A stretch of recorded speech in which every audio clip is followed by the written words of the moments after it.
നക്ഷത്രകോടി പ്രപഞ്ചം ഒരു കോട്ടിയോരച്ചിദാനന്ദനാദം അനന്താദിമധ്യാത്മകസ്പന്ദമൂലം നമിപ്പോ സദാ ദിവ്യം ഓംകാരമന്ത്രം ഒരേ ബിന്ദുവിൽ മാനസങ്കൽപ്പരേഖ പ്രകാശങ്ങളിൽ പള്ളികൊള്ളുന്നു ദേവൻ സമർപ്പിക്ക കണ്ണീർക്കണങ്ങൾ നനയ്ക്കും മനോബുദ്ധ്യകം ദത്തമക്കാൽ ചുവട്ടിൽ ശരചന്ദ്രപാലാർക്ക ജ്യോതിർഭുജംഗം ധരിച്ചാസഹസ്രാര കൈലാസമധ്യേ സദാശക്തിയോടൊത്തു വാഴും ത്രിനേത്രൻ നമുക്കേ കിടട്ടുന്നു മേ കർമ്മബോധം.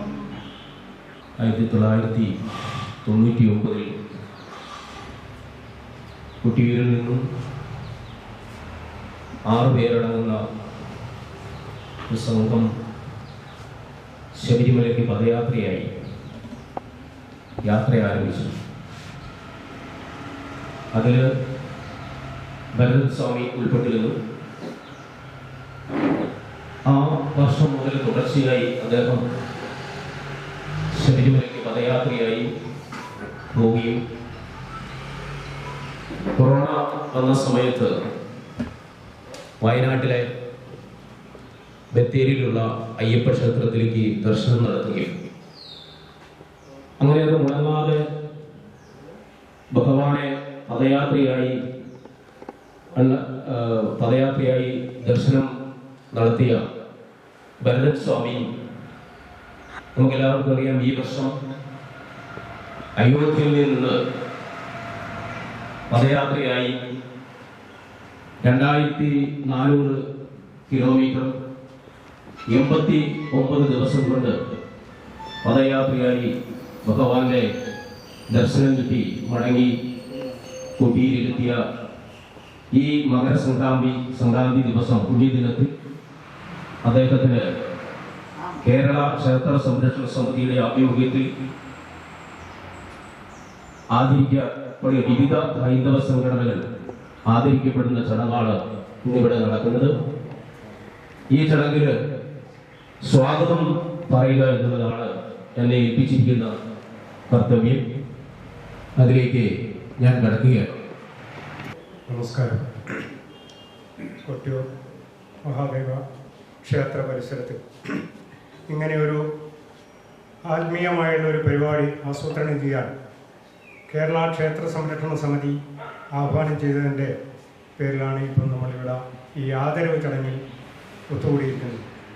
ബഹുമാനപ്പെട്ട നമ്മുടെ ഭരതൻ സ്വാമി, അതോടൊപ്പം നമ്മുടെ വിവിധ ഹൈന്ദവ സംഘടനയുടെ നേതാക്കന്മാർ എല്ലാവരെയും ഒറ്റവാക്കിൽ ഒരു ഇതിൽ തന്നെ നമ്മൾ ഒത്തുചേർത്തുകൊണ്ട് കൂട്ടി ഇണക്കിക്കൊണ്ട് നമ്മൾ ഈ പരിപാടിയിൽ പങ്കുചേരണമെന്ന് ആവശ്യപ്പെട്ട സ്ഥിതിയിൽ എല്ലാവരും ഇവിടെ എത്തിച്ചേരുകയും അവരെ നമ്മൾ അനുമോദിക്കണം എന്നുള്ള ആഗ്രഹത്തോടു കൂടിയിട്ട് ഭരതസ്വാമിയെ ക്ഷണിക്കുകയും ഭരതസ്വാമിയെ സന്നിധനാവുകയും ചെയ്ത ഈ മണ്ഡപത്തിൽ നമ്മൾ അവർക്ക് വേണ്ടി എല്ലാ മംഗളങ്ങളും നേരുകയും അതോടൊപ്പം നമ്മൾ ഭഗവാനിൽ അർപ്പിച്ച ഈ അവനവൻ്റെ സ്വന്തം ശരീരം പോലും നോക്കാതെ കൊട്ടിയൂർ പെരുമാള മണ്ണിൽ നിന്ന് 2400 കിലോമീറ്റർ ദൂരത്തിൽ നടന്ന് ഭഗവാന്റെ മണ്ണിൽ നിന്ന് പോയി നമ്മളെ ദശരഥ മഹാരാജാവിൻ്റെ ഓമനപുത്രനായ ശ്രീരാമൻ്റെ സന്നിധിയിലെത്തി. അവിടുന്ന് മഹാദേവൻ്റെ പുത്രനായ ശ്രീ മണികണ്ഠൻ്റെ സന്നിധാനത്തിൽ ചെന്ന് അവിടെ തൊഴുത് തിരിച്ച് ഭഗവാന്റെ മണ്ണിലെത്തി. അവിടെ നിന്നാണ് ഈ സ്വീകരണം കിട്ടുന്നത്. ഇതിനു മുന്നേ മറ്റുള്ള സ്ഥലത്തൊക്കെ വളരെ ഗംഭീരമായുള്ള മറ്റുള്ള ആദരവുകളും ഇതൊക്കെ കിട്ടിയിട്ടുണ്ടെങ്കിലും പക്ഷേ നമ്മളെ നാട്ടിൽ നിന്ന് കൊടുക്കുന്ന മാതിരിയുള്ള ഒരു ആദരവ് ആവില്ല. അതിൻ്റെ ഒരു പേരിലാണ് നമ്മളെ നാട്ടിൽ നിന്ന് ഈ ഒരു ആദരവ് നമ്മളെ ബഹുമാനപ്പെട്ട ഭരതൻ സ്വാമിക്ക് നൽകണമെന്ന് നമ്മൾ തീരുമാനിച്ചു. അതോടൊപ്പം തന്നെ നമ്മൾ ഇതിന് എല്ലാവരെയും ക്ഷണിക്കുകയും ക്ഷണിച്ച ആൾക്കാർ ഏറെക്കുറെ ഇവിടെ എത്തിപ്പെടുകയും നമ്മുടെ ഹൈന്ദവ സംഘടനയുടെ എല്ലാവിധ അധികാരികളെയും നമ്മൾ ഈ രീതിയിലേക്ക് ക്ഷണിച്ചതാണ്. വളരെ സന്തോഷമുള്ളൊരു കാര്യമാണ് ഇത് ചെയ്യുന്നത്. നമുക്ക് ഇത്രയും ചെയ്യാൻ കഴിഞ്ഞല്ലോ. നമ്മൾ പോകുന്ന സമയത്ത് ചെയ്യേണ്ടതായിരുന്നു, അത് നമ്മൾ കഴിഞ്ഞില്ല. വന്ന സമയത്തെങ്കിലും നമ്മളെ ചെയ്തു. അതിന് വേണ്ട എല്ലാ മംഗളവും ഉണ്ടാകുന്നുണ്ട്. ഞാൻ 96 ഇയാൾ ജാതിപുരം അമ്പലത്തിൽ ഉച്ചക്കത്ത് ആദ്യമായിട്ട് ഇയാൾ ജാതിപുരം അമ്പലത്തിലെത്തി. അവിടെ ഭക്ഷണവും കാര്യങ്ങളൊക്കെ ഉണ്ടായിരുന്നു. അന്ന് നമ്മളെ വിളക്കായതുകൊണ്ട് അല്ലാതെ ഭക്ഷണമൊക്കെ കഴിച്ചിട്ടാണ് ഇദ്ദേഹം പോയത്.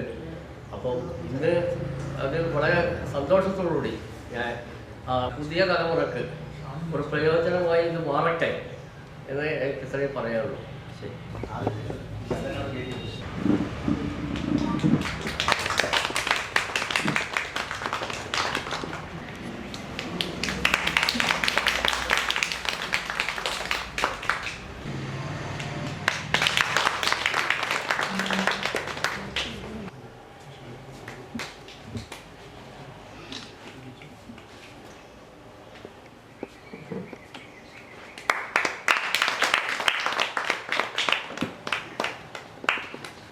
രവീന്ദ്രൻ ഹിന്ദുവയ്ക്ക് വെച്ചു.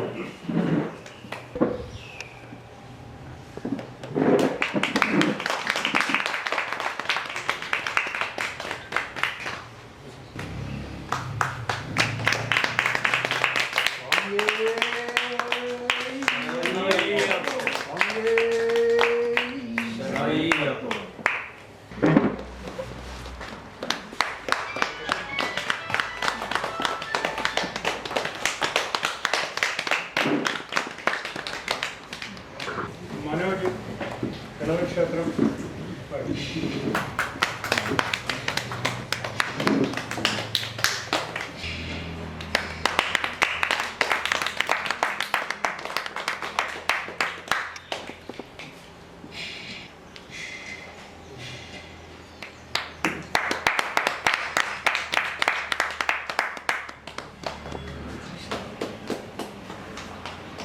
ദേവു ഇടമല തിരിച്ച് മുന്നേറ്റം.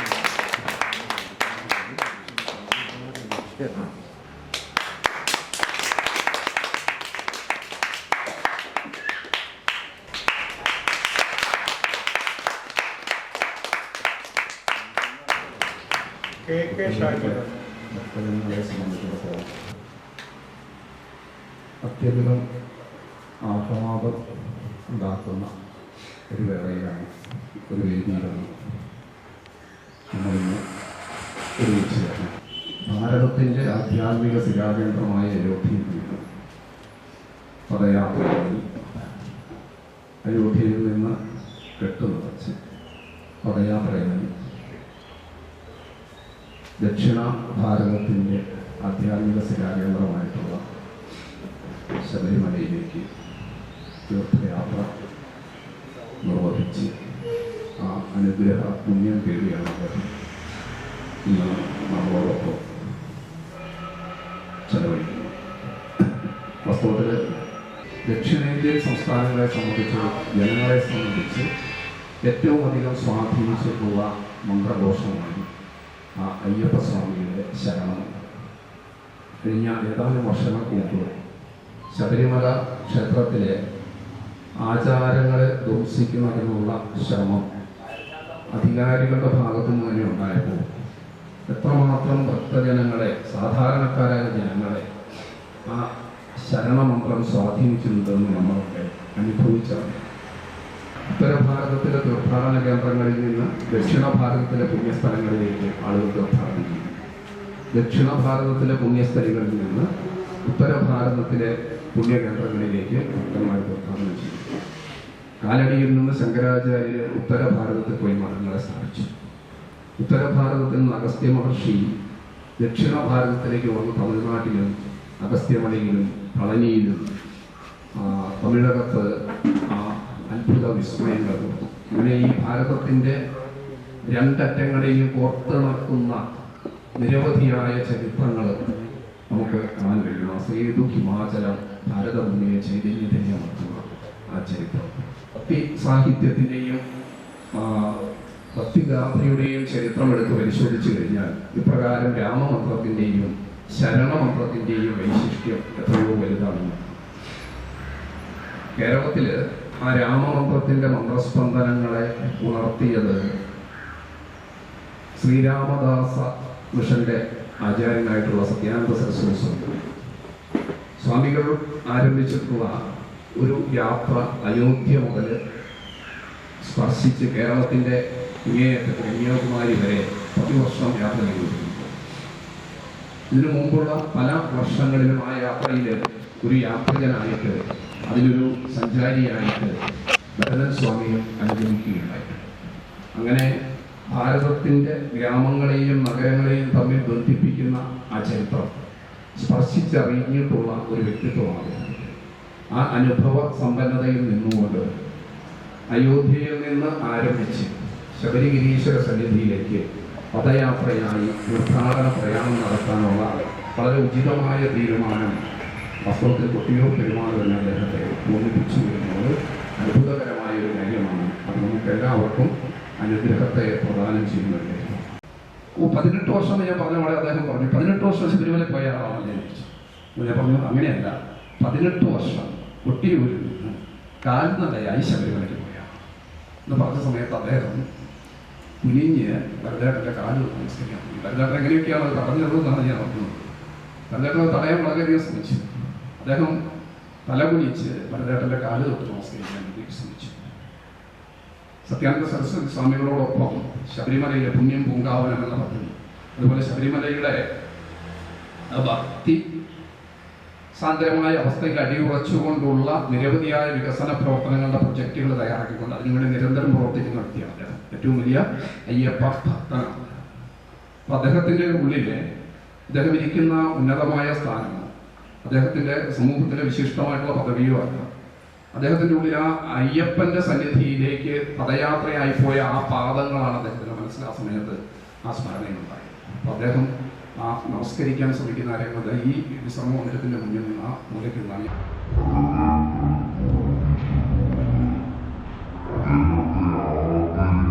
വളരെയധികം ആരാധ്യമായിട്ടുള്ള ചുവടുവയ്പ്പുകളാണ്, ഏറ്റവും വിശിഷ്ടമായ ചുവടുവയ്പ്പുകളാണ് ഒരു സദസ്സിന്റെ ഭാഗമാകുന്ന ആ പുണ്യത്തിന്റെ ഒരംശം നമ്മളും അടിച്ചെടുക്കുകയാണ്. ആ പുണ്യം നമുക്കും വിഭജിച്ച് കിട്ടുകയാണ്. നമ്മുടെ ഗ്രാമത്തിന്റെ അഭിമാനമായി, കൊട്ടിയൂരിലെ ഭക്ത സമൂഹത്തിന്റെ അഭിമാനമായി, കേരളത്തിലെ അയ്യപ്പ ഭക്തരുടെ അഭിമാനമായി, ഭാരതത്തിന്റെ ആ ഏകദാനതയെ ബന്ധിപ്പിക്കുന്ന ചുവടുവയ്പ്പുകളുമായി അയോധ്യയിൽ നിന്ന് പദയാത്രയായി തീർത്ഥയാത്രയായി ശബരിഗിരീശ സന്നിധിയിലെത്തുകയും തുടർന്ന് നമ്മുടെ ഈ കൊട്ടിയൂരപ്പൻ്റെ സന്നിധിയിലെ ഈ ഗ്രാമത്തിൽ എത്തിച്ചേരുകയും അനുഗ്രഹ പുണ്യത്തെ നമുക്ക് എല്ലാവർക്കും സമ്മാനിക്കുകയും ചെയ്ത ഭരതേട്ടന് ഇനിയും ഇനിയും ആസേതു ഹിമാചലം ഭാരതത്തിൽ ഇത്തരത്തിൽ പദയാത്രയായിട്ട് തീർത്ഥാടനം നടത്താൻ കഴിയട്ടെ. ഭാരതത്തിലെ തീർത്ഥസ്ഥാനങ്ങളിലെല്ലാം ഓർക്കനടത്തുന്ന തരത്തിലുള്ള വിശിഷ്ടമായ തീർത്ഥാടനം അദ്ദേഹത്തിൻ്റെ ജീവിതാനുഭവമായി തുടർന്നും ഉണ്ടാകട്ടെ എന്ന പ്രാർത്ഥനയോടുകൂടി എൻ്റെ വാക്കുകളെ സമർപ്പിക്കട്ടെ.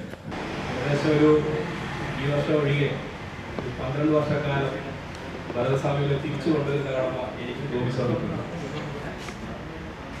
അങ്ങോട്ട് നടന്നു പോയിട്ട് തിരിച്ചു കൊണ്ടുവരുന്ന കടമ 12 വർഷമായിട്ട് ഞങ്ങളായിരുന്നു ചെയ്തുകൊണ്ടിരുന്നത്. ഈ വർഷം നേരത്തെ പോയിട്ട് വന്നു. അങ്ങനെ ഒരു 3-ാമത്തെ വർഷമാണോ 4-ാമത്തെ വർഷമാണോ ചെറിയൊരു സംഭവം നടന്നത്. പറയാതിരിക്കാൻ പറ്റില്ല. മകരങ്ങളൊക്കെ കഴിഞ്ഞ് ഞങ്ങൾ ഇവിടുന്ന് 14-ന് രാവിലെ തിരിച്ചു പോയി. 15-ന് വൈകുന്നേരമായിട്ട് ശരംകുത്തിയിലെത്തി. ശരംകുത്തിയിലെത്തിയപ്പോൾ നല്ല ബ്ലോക്കാണ്, നല്ല തിരക്കാണ്. ഏകദേശം ഇരുട്ടാകാറായി വിരി വെച്ചൊരു സ്വാമിയുടെ തല മാത്രം കാണുന്നുണ്ട് ഈ ആൾക്കൂട്ടത്തിലായിട്ട്. ഇറക്കപ്പോൾ സ്വാമിയുണ്ട്, ക്യാമറ പിടിച്ചുകൊണ്ടിരിക്കുന്ന സ്വാമിയുണ്ട് കൂടെ. ഭരതസ്വാമി വിരി വെച്ച് അവിടെ കിടക്കുക. ഞങ്ങളെ കാത്തു പറയാൻ കാരണം ഞങ്ങളെ കാത്ത് കിടന്ന സ്വാമിയെ കാത്ത് ഞങ്ങൾ ഒരു ദിവസം അവിടെ കിടക്കാൻ പോകുന്നു. ഞങ്ങൾ നിയന്ത്രണം ചെയ്ത് വന്നത് കഴിയുന്നതിനും ഭരതസ്വാമി കെട്ടഴിക്കില്ല, 20 മണി കെട്ടഴിക്കുന്നില്ല. ദർശനം കിട്ടിയിട്ട് 20 മണി കെട്ടഴിക്കില്ല. കാരണം എല്ലാം ചോദിച്ച് എന്തായാലും ദർശനം എടുക്കാമോ, പിറ്റേ ദിവസം പോകാമെന്ന് അന്ന് പോരാൻ പറ്റിയില്ല. പിറ്റേ ദിവസം രാവിലെ ആകെ ഒരു നെയ്റ്റാകെയുള്ളൂ. സ്വാമി തന്നെ പോയി, സ്വാമി തന്നെ ക്യൂ നിന്ന് സ്വന്തമായിട്ട് അത് അവിടെ കൊണ്ടുപോയി അഭിഷേകം ചെയ്ത് തിരിച്ചു വന്നതിന് ശേഷമാണ് തിരിച്ചു വരുമ്പോൾ ഇത്രയും ദിവസം ഒരു ദിവസം അവിടെ മുഴുവൻ ഞങ്ങൾ തങ്ങുന്നതുകൊണ്ട് ഞങ്ങൾക്കുണ്ടായ മാറ്റം എന്ന് പറഞ്ഞു കഴിഞ്ഞാൽ പിന്നീടുള്ള വർഷങ്ങളിൽ ഞങ്ങൾ സ്ഥിരം പല്ലവിയാക്കിയത്. അത് കാരണം രാവിലെ ദർശനം, അത് കഴിഞ്ഞ് നെയ്യഭിഷേകം കഴിഞ്ഞ് പടിപൂജ, ഇതുവരെ കാണാത്തതായിരുന്നു. പടിപൂജ കഴിഞ്ഞ് ഹരിവരാസനം കേട്ട് സ്വാമിയെ ഉറക്കിയതിന് ശേഷമാണ് ഞങ്ങൾ മലയിറങ്ങുന്നത്. ഇപ്പോൾ ഇതിപ്പോൾ 13ാമത്തെ വർഷമാണ് ആ ക്രമത്തിൽ വന്നുകൊണ്ടിരിക്കുന്നത്. അങ്ങനെ ഒരു ഇത് ഞങ്ങൾക്ക് കാണിച്ചു തന്നത് പല സ്വാമികളാണ്. അതിനെ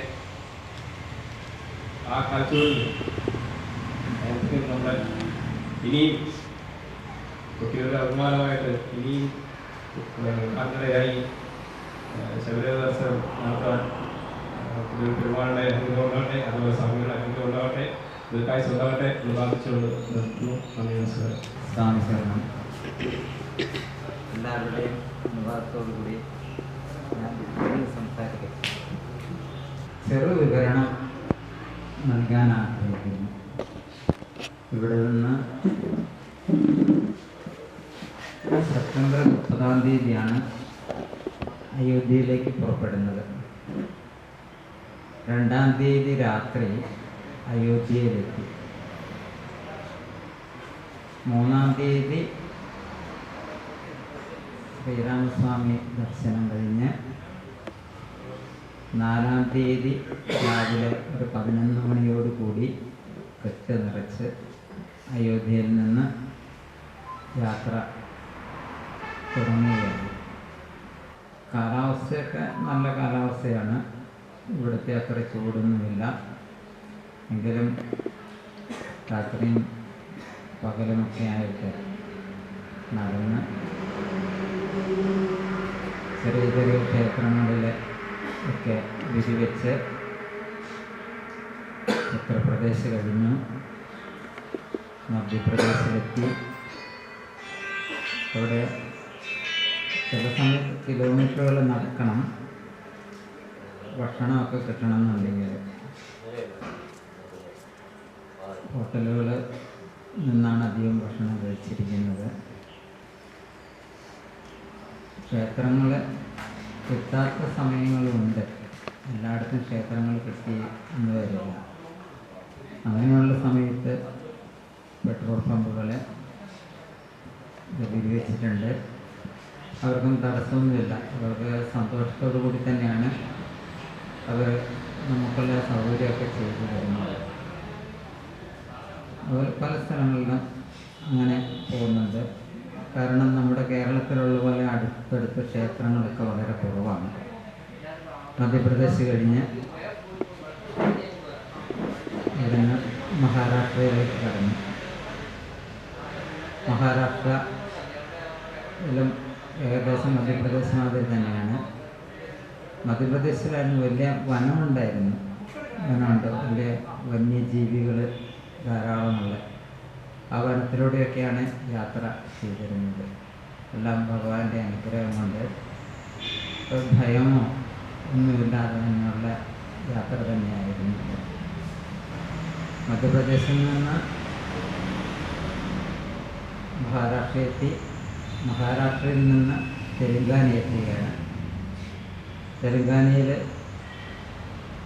ഏകദേശം ഒരുമാതിരി വലിപ്പമുള്ള ദൂരം കൂടുതലുള്ള സ്ഥലം തന്നെയാണ് തെലുങ്കാന. തെലുങ്കാനയും കഴിഞ്ഞു ആന്ധ്രയിലെത്തി. ആന്ധ്രയിൽ കഴിഞ്ഞു. ആന്ധ്രയിൽ നിന്ന് തമിഴ്നാട്ടിൽ കർണാടകത്തിലെത്തി. കർണാടകം കഴിഞ്ഞിട്ടാണ് തമിഴ്നാട്ടിലെത്തുന്നത്. തമിഴ്നാട്ടിൽ നിന്ന് നേരെ കേരളത്തിലേക്ക് കടക്കുന്ന കുമളിയിലാണ് കേരളത്തിലോട്ട് കടക്കുന്നത്. തമിഴ്നാടിൻ്റെ കേരളത്തിൻ്റെ അതിർത്തിയായ കുമളിയിലോട്ട് എത്തി. കുമളിയിൽ എത്തിക്കഴിഞ്ഞാൽ പിന്നെ 2 ദിവസത്തെ യാത്രയുള്ളൂ സന്നിധാനത്തേക്ക്. ആ യാത്ര ചെയ്ത് വണ്ടിപ്പെരിയാർ പുൽമേട് വഴി സന്നിധാനത്ത് 30-ാം തീയതി എത്തുകയാണ്. 31-ാം തീയതി, ഡിസംബർ 31-ാം തീയതി. നേരത്തേക്ക് 89 ദിവസമായി. 31-ാം തീയതി വൈകുന്നേരം സന്ധ്യയോടുകൂടിയാണ് സന്നിധാനം എത്തുന്നത്. സന്നിധാന ദർശനമെല്ലാം കഴിഞ്ഞ് 1-ാം തീയതി ജനുവരി 25, 2025 ജനുവരി 1-ാം തീയതി രാവിലെ അഭിഷേകമൊക്കെ കഴിഞ്ഞു. അഭിഷേകം കഴിഞ്ഞു അന്ന് തന്നെ വൈകുന്നേരത്തെ 2-3 ദിവസം നിൽക്കണമെന്നുള്ള ആഗ്രഹമൊക്കെ ഉണ്ടായിരുന്നു. പക്ഷെ ആ തിരക്കിൽ അവിടെ നിൽക്കുവാൻ മനസ്സ് വന്നില്ല, അത്ര തിരക്കായിരുന്നു. അപ്പം അവിടുന്ന് വൈകുന്നേരം പമ്പയിലെത്തി. പമ്പയിൽ നിന്ന് 6:45 ബസ്സിന് കയറി ബസ്സിൽ തലശ്ശേരിയെത്തി. തലശ്ശേരിയിൽ നിന്ന് കോഴിക്കോടെത്തി. കോഴിക്കോട് നിന്ന് തലശ്ശേരിയെത്തി. തലശ്ശേരിയിൽ നിന്ന് കൂട്ടുകാരൻ സ്വാമിയുടെ വാഹനത്തിൽ കുട്ടിയിലെത്തുന്നു. ഇത് യാത്രയുടെ ഒരു ഏകദേശ വിവരണം. പിന്നെ അനുഭവങ്ങൾ ധാരാളം ഉണ്ട്. പക്ഷെ അത് എല്ലാം നമുക്കങ്ങനെ പറയാൻ കഴിയില്ല. എങ്കിലും ഒരു ദിവസം രാത്രി നടക്കുമ്പോൾ ഒറ്റയ്ക്കാണുള്ളത്, സ്വാമിയാണ് കൂട്ടുള്ളത്. ഒരു ദിവസം രാത്രി നടക്കുമ്പോൾ എന്നെ മറികടന്ന് എൻ്റെ നേരെ മുമ്പിലൂടെ വന്ന് പുറകിലെത്തി ഒരു ബൈക്ക്. ആ ബൈക്കുകാരൻ അല്പം അവിടെ പോയുള്ളൂ. അതുപോലെ തന്നെ തിരിച്ചു വന്ന് എൻ്റെ മുമ്പിൽ ഒരു കുറച്ച് ദൂരം, ഒരു 10 മീറ്റർ ദൂരം ഉണ്ടാകാം, അവിടെ വന്ന് നിന്ന് ഞാനവിടുത്തെ എന്താണ് അങ്ങനെ എന്നെ കടന്നു പോയിട്ട് പിന്നെ തിരിച്ചു വന്നത്. ഞാൻ അടുത്തോട്ട് ചെന്ന് ടോർച്ച് കൊടുത്തിട്ട് ഞാൻ അടുത്തോട്ട് ചെന്ന് അന്നേരം എന്നെ കൈകൊണ്ട് കാണിച്ച് നിൽക്കാൻ പറഞ്ഞു. നേരെ റോട്ടിൽ ഞാൻ നടക്കുന്ന ആ പാതയിൽ തന്നെയാണ് ഒരാൾ നീണ്ടു നിർന്ന് കിടപ്പുണ്ടായിരുന്നു. അത് കാണിച്ചു തന്നു. അത് അങ്ങനെ കാണിച്ച് തന്നില്ലായിരുന്നെങ്കിൽ കൃത്യമായിട്ട് അതിൻ്റെ മേത്ത് ഞാൻ ചവിട്ടുമായിരുന്നു. അപ്പം അങ്ങനെയുള്ള നമ്മളിപ്പോൾ യാത്രയിൽ വഴി എങ്ങാനും ഒരു തെറ്റ് സംശയം കൊണ്ട് ഒരു 10-50 മീറ്റർ എങ്ങാനും മുന്നോട്ട് പോയി എന്ന് വിചാരിക്കുക. അവിടെ നമ്മളെ എതിരെയാണോ പോകേണ്ടത് ആ വഴി കാണിച്ചു തരാൻ ആരെങ്കിലും അവിടെ എത്തിയേക്കാം. ഒരു 3-4 പ്രാവശ്യം അങ്ങനെ നിൽക്കൊണ്ടായിരുന്നു. ഹൈദരാബാദിൽ നിന്ന് നേരെ എയർപോർട്ട് റോഡിന് പോയി. എയർപോർട്ട് റോഡിന് ഞാൻ കുറച്ച് അതൊരു 1/2 കിലോമീറ്ററോളം പോയിട്ടുണ്ടാകും. അന്നേരം വേറെ ഒരാൾ വന്ന് വേഗം എന്നെ പുറകെ വിളിച്ച് നിർത്തി. അതിന് അങ്ങോട്ടല്ല പോകേണ്ടത്, ഇങ്ങോട്ടാണ് പറഞ്ഞത്. അവർക്കറിയില്ല ശരിക്കും ശബരിമല യാത്ര അതിലെ അങ്ങനെ സ്വാമിമാർ പോകുന്നില്ല. പിന്നെ എൻ്റെ വേഷം കറുപ്പല്ലാത്തതുകൊണ്ട് വേഗം ഉള്ള സ്വാമിയാണെന്നുള്ള അവർക്ക് വേഗം തോന്നുന്നില്ല. ശബരിമലയ്ക്കാണെന്ന് തോന്നുന്നില്ല, കാവ്യ വസ്ത്രമായിരുന്നു. വേഗം വന്ന് അവിടുന്ന് ഒരു ഷോട്ട് കൂടി കാണിച്ചു തന്ന് അധികം ദൂരം നഷ്ടമില്ലാതെ തന്നെ അങ്ങനെ പോയി. അങ്ങനെ 2-3 സ്ഥലത്ത് നിന്ന് അങ്ങനെ സംഭവിച്ചിട്ടുണ്ട്. പിന്നെ ക്ഷേത്രങ്ങൾ പോയ ക്ഷേത്രങ്ങളിൽ എടുത്തു പറയേണ്ടത് തമിഴ്നാട്ടിലൊരു ക്ഷേത്രമാണ്, രത്നഗിരി. ആ ക്ഷേത്രം ഒരു വലിയ മലയുടെ മുകളിലാണ്. 2400 അടി ഉയരമാണ് ആ മലയ്ക്കുള്ളത്. ആ മലയിലെ 1800 അടി ഉയരത്തിലാണ് ക്ഷേത്രം സ്ഥിതി ചെയ്യുന്നത്. സ്വയംഭൂ ശിവലിംഗമാണ്, സ്വയംഭൂ ശിവക്ഷേത്രമാണ്. അവിടെ പോകാൻ കാരണം തലേ ദിവസം ചായ പിടിച്ച് കൊണ്ടിരിക്കുമ്പോൾ അവിടുന്ന് ഒരു 19 കിലോമീറ്റർ അപ്പുറത്തുള്ള ഒരാൾ പരിചയപ്പെടുകയും ഇങ്ങനൊരു ക്ഷേത്രമുണ്ടെന്ന് പറഞ്ഞു. 1000 ശിവക്ഷേത്രങ്ങളിൽ പോയി തൊഴുതാൽ കിട്ടുന്ന ആ ഫലം എന്താണ്, അത് ഈ ഒരു ഒറ്റ ക്ഷേത്ര ദർശനം കൊണ്ട് സാധിക്കുമെന്ന് പറഞ്ഞു. അതുപോലെ ഞങ്ങൾ പോയി ഒരു ദിവസം ഫുള്ളായിട്ട് അതിനുവേണ്ടി തന്നെ മാറ്റിവെച്ചു. സമയമുണ്ടായിരുന്നു. പിന്നെ നമ്മുടെ യാത്ര എന്ന് പറഞ്ഞാൽ എൻ്റെ യാത്ര ഒരു പ്രത്യേക രീതിയിൽ തന്നെയാണ്. ശരീരത്തിനും മനസ്സിനും അധികം കോട്ടം തട്ടാത്ത രീതിയിലുള്ള യാത്രയാണ്. ശരീരത്തിന് അധികം ക്ഷീണം തട്ടരുത്, മനസ്സിന് അത്യാവശ്യം നല്ല ഉല്ലാസകരമായ രീതിയിൽ തന്നെയാണ് എൻ്റെ യാത്ര സാധാരണ. അത് പണ്ടേ മുതൽ അങ്ങനെയാണ്. അതുകൊണ്ട് നല്ല സന്തോഷകരമായി തന്നെയാണ് ഇത്തവണ യാത്ര ചെയ്യുന്നത്. ആദ്യം തുടക്കത്തിൽ ചെറിയ ചെറിയ ബുദ്ധിമുട്ടുകൾ ഉണ്ടായിട്ടുണ്ട്. അത് ഒക്കെ മാറി പിന്നീട് സന്തോഷകരമായിരുന്നു. അതിന് ചെറിയ ചെറിയ അനുഭവങ്ങളുണ്ട്. പിന്നെ കൂടുതലായിട്ടുള്ള അനുഭവങ്ങൾ ഞാൻ പോയ ക്ഷേത്രങ്ങളെ കുറിച്ചുള്ള ക്ഷേത്രങ്ങളെ സ്ഥലം കറക്റ്റ് വ്യക്തമാക്കിയിട്ടില്ലെങ്കിലും ആ ക്ഷേത്രങ്ങൾ എല്ലാം ഞാനൊരു യൂട്യൂബ് ചാനലുണ്ട്. അതിൽ എല്ലാം ഓരോ ദിവസത്തെ എടുത്തിടുന്നുണ്ട്, വീഡിയോ എടുത്തിട്ടുണ്ടായിരുന്നു. അതിനകത്ത് കിട്ടും. പിന്നെ എന്താണെന്ന് വെച്ചാൽ സ്ഥലങ്ങളുടെ കാര്യത്തിൽ ഒന്ന് നമുക്ക് അവിടെയുള്ളവരോട് ചോദിച്ചാൽ പോലും അവർക്ക് തന്നെ സ്ഥലത്തിൻ്റെ കറക്റ്റ് പേരറിയില്ല, എന്തെങ്കിലും പേര് പറയും. പിന്നെ ഈ യാത്ര ചെയ്ത ക്ഷീണോ കാര്യങ്ങളൊക്കെ ആയതുകൊണ്ട് പിന്നെ അധികം അന്വേഷിച്ച് നടക്കാനൊന്നും നിന്നില്ല. അവർ പറഞ്ഞ ചില സ്ഥലങ്ങളുടെ പേര് ഞാൻ ആ യൂട്യൂബിൽ തന്നെ പിന്നീട് നോക്കി ഇപ്പം സ്ഥലപ്പേര് കൊടുക്കുന്നുണ്ട്. പിന്നെ യാത്രയിൽ ഏറ്റവും കൂടുതൽ എന്നെ സഹായിച്ചേക്കുന്നത് ഇവിടെ നിന്ന് എൻ്റെ കൂട്ടത്തിൽ മലയ്ക്ക് പദയാത്രയായിട്ട് വരാറുണ്ട്. കാരണം എനിക്ക് റൂട്ട് ഈ യൂട്യൂബുമായിട്ട് അധികം ബന്ധമൊന്നുമില്ല. എന്താണെന്ന് വെച്ചാൽ ഞാൻ നിൽക്കുന്ന ആ സ്ഥലങ്ങൾ ഞാൻ ഇട്ട് കൊടുക്കും. അപ്പോൾ അന്നേരം ആ സ്വാമി എനിക്ക് ആ റൂട്ട് കാര്യങ്ങളെല്ലാം എവിടെ നിന്ന് എങ്ങോട്ട് പോകണം, തിരിയണം എന്നുള്ളതെല്ലാം എല്ലാം വ്യക്തമായിട്ട് തരും. പിന്നീട് എനിക്ക് തന്നെ അത് മനസ്സിലായി. ആ സ്വാമി എന്നെല്ലാം പറഞ്ഞ് മനസ്സിലാക്കി തന്നു. ക്യാമറ കൊണ്ട് ഇരിപ്പുണ്ട്. കാരണം ഇതെവിടെ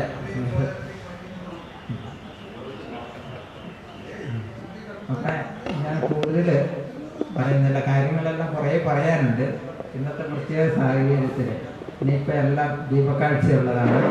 എല്ലാവരും കൂടെ പോയി ആ ദീപം തെളിയിക്കേണ്ടതുണ്ട്. വിളക്കെല്ലാം നിർത്തി വെച്ചിട്ടുണ്ട്, തിരിയൊക്കെ വെച്ചിട്ടുണ്ട്. ഇനി കഴിയുമ്പോൾ എല്ലാവരും കൂടെ ഒരുമിച്ച് പോയി അത് കത്തിക്കുക. പിന്നെ ഇങ്ങനെ ഒരു ആദരവ് എനിക്ക് നൽകിയ എൻ്റെ സുഹൃത്തുക്കളും സഹോദരങ്ങളുമായ എല്ലാവരോടും പ്രത്യേക നന്ദി അറിയിക്കുകയാണ്. എല്ലാവരുടെയും ഭഗവാൻ അനുഗ്രഹിക്കട്ടെ എന്ന് പ്രാർത്ഥിക്കുന്നു. എല്ലാവരും ഉണ്ട്, അമ്മയുണ്ട്, കുടുംബമുണ്ട്, എല്ലാവരും ഉണ്ട്. എല്ലാവർക്കും ഭഗവാന്റെ അനുഗ്രഹം ഉണ്ടാകട്ടെ എന്ന പ്രാർത്ഥനയോടുകൂടി നിർത്തട്ടെ. ശിവായ സ്വാമി. സി കെ മുണ്ടേടന് ആദ്യമായി നന്ദി പറയുന്നു. നമ്മുടെ ഉദ്ഘാടനം ചെയ്ത നമ്മുടെ ദേവസ്വത്തിൻ്റെ പ്രതിനിധി സുരേട്ടനും നന്ദി പറയുന്നു. അതുകൂടാണ് നമ്മുടെ സ്വാമിജിയെ പ്രത്യേകം ദൈവത്തിൻ്റെ അനുഗ്രഹവും സ്വാമിയുടെ അനുഗ്രഹവും നേടിക്കൊണ്ട് വന്ന സ്വാമിജിക്ക് പ്രത്യേകം നന്ദി പറയുന്നു. ബാക്കി ഇവിടെ എത്തിച്ചേർന്ന എല്ലാവർക്കും നന്ദി അർപ്പിക്കുന്നു. നന്ദി. സ്വാമി ശരണം.